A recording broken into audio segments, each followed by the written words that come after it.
Alright, so go try the 2U tries and then come back and see if you can figure out where you went wrong. Hopefully you didn't go wrong at all, but maybe you did. So this first one I'm going to make opposites out of the bottom one. So I'm not going to change the color on you. I'm going to keep it the same color. So hopefully that doesn't confuse you. So my top equation stays the same. My bottom equation, everything changes signs. My x's cancel. I have 4y equals 24.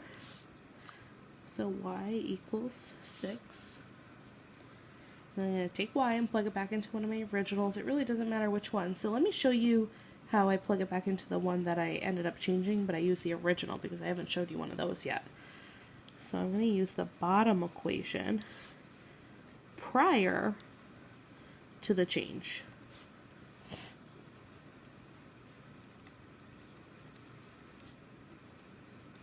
Subtract 18 from both sides. 35, I hope. I think I did my math right. 43 minus 3, 40. Yep, 35. Okay, x equals 7. Alright, so now I just gotta format that and call it good. The second U try, there are negatives, so I'm going to use a negative to turn it positive. Again, I'm not going to change my colors on you, so this would be more realistic to how you would do it. Obviously, you're not doing it in multiple color pencils. You could if you wanted to. That's a great strategy for note-taking. That would definitely be a nice avid strategy for those of you that are familiar with that. And it doesn't matter which equation you use. I'm just going to use the bottom one because it has slightly smaller numbers. But again, I'm using it before I did any changes. So notice I'm using this version and not this version after I changed it. So that's 14 minus 3y equals 20. So negative 3y equals 6. Y is negative 2. And then just format your point. Done. Alright, so of course, just like with the substitution method, we have a couple of special cases. So, you know, what happens when we get one of those no solutions or infinitely many solutions? So, this one.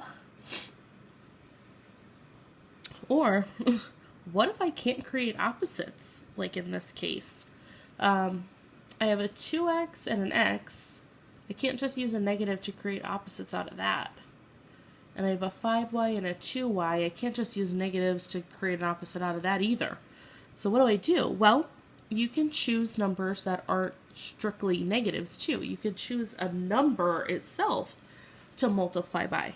So I'm looking at this 2x and x because I could make this really easily a negative 2x by multiplying the bottom equation by negative 2. I could always try to do like the 5 and 2 root, but the next common number that they have is 10. So that means that I would have to multiply both numbers or both equations by something. That's a little bit more work. In the case of the x's, I have a 2 and an invisible 1 as my coefficients. Well, they have 2 in common. I can turn a 1 into a 2 very easily. So the top equation stays the same. I'm going to go back to color coordinating for you. So this is 2x plus 5y equals negative 1. But my bottom equation becomes negative 2x minus 4y, because I distributed, and 0 times anything is still 0, so that's okay. That stays how it is.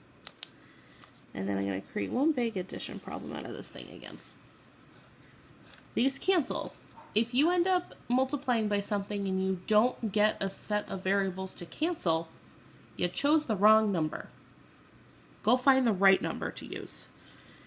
5y minus 4y is 1y. I don't need that 1 there, but I know just because some of you, you know, I get it.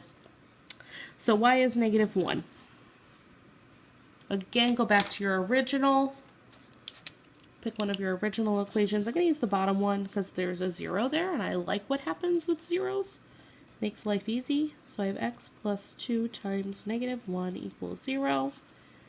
X plus negative 2 equals 0. That was weird of me to write it like that. I should have just wrote minus 2. So x is 2. And then format your point, of course. And special case number 2. I have a 3y and a 3y. Oh, that'll cancel nicely. I can just do a negative there. You're like, hold up, why is this a special case? You'll see. So the top number, or the top equation stays the way it is. And the bottom number becomes 3x minus 3y equals negative 9. So my y's cancel. That's the whole point. I need something to cancel. I get 9x equals negative 9, and x equals negative 1.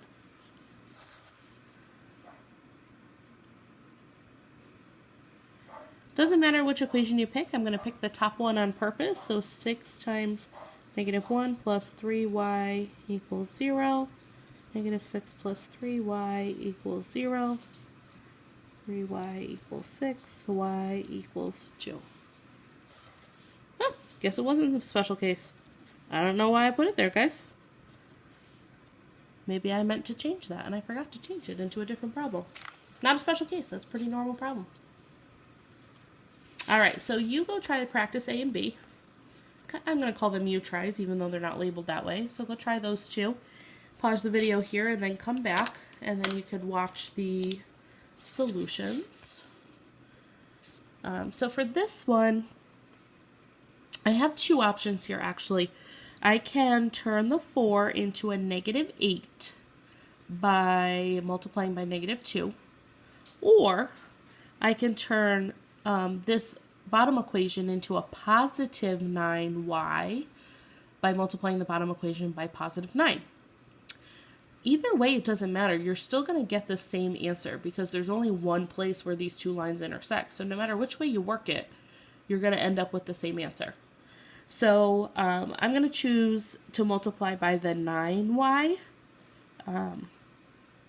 simply because then I don't have extra negatives going on, and maybe it's like less likely for me to make a mistake if I'm not including extra negatives. I don't know.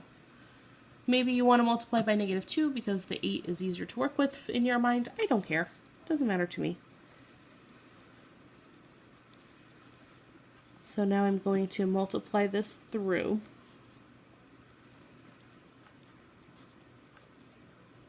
Didn't really make it a much easier problem. Let me zoom out so you see all of it at once. Cancel your y's, and then I have 44x equals negative, hey, 44. That worked out good. So x is negative 1. Big numbers, little answer. And then I'm going to choose the bottom equation to plug this back into, simply because the numbers are smaller. So 4 times negative 1 plus y equals negative 7. Negative 4 plus y equals negative 7. So y is negative 3, because negative 7 plus 4 is negative 3. And then format my answer. So negative 1, negative 3. Practice B. 4 and 3, in order to turn them into the same number but opposites, I would need negative 3 and positive 4, or positive 4 and negative 3. I would have to multiply both equations. That's a little bit more work. So I'm going to go look at the y's, and I'm going to say, hey, I can multiply that top equation by 2, and that will get rid of this one here. So I'm going to multiply by 2. This is 8x minus 2y equals 12. And 3x plus 2y equals 21. Bottom equation stays the same. 8, 9, 10, 11. X, 33. X is 3. And I'm going to use the top equation before I changed it, back to my original, because the numbers are smaller. So I'm going to do 4 times 3 minus y equals 6. 12 minus y equals 6. Be careful here. If you move the 12, you still have a negative in front of that y. So remember to change that. Just a little, heads up, pay attention to what you're doing kind of answer. Okay, so that's it for the lesson. So what you're going to do now is go do your exit ticket. So this is the one that you were supposed to do on Monday when I was still there. You probably didn't get the chance to finish it in class. That's okay. Finish it now. Use Desmos to help you with this question. Go plot this in Desmos, see if it looks like this graph. If that doesn't work, try B. Just see if it looks like this graph. Keep going with all 4 sets until you figure out which one looks like that graph. Desmos to the rescue. So the exit ticket that goes with this lesson from these videos is 4-3. So just go through those, try your best. If you feel like you need Desmos to help you out with the integers and the multiplying and whatever, then by all means go right ahead. And then if you happen to get done with all of that, all the videos, you got your notes filled in, you have all your exit tickets turned in, you're going to do a worksheet, which I don't have in front of me, a worksheet called Elimination Independent Practice. I think there's 6 problems on it, maybe 4, I forget. But then you can turn that in and it'll be an assignment grade. So if you have any questions, ask Mr. Shu. He used to be a math teacher at Estrella. His kids did really awesome all the time, and it's because he was a really good teacher. So if you're having any trouble, feel free to ask him for some help. Okay, bye guys.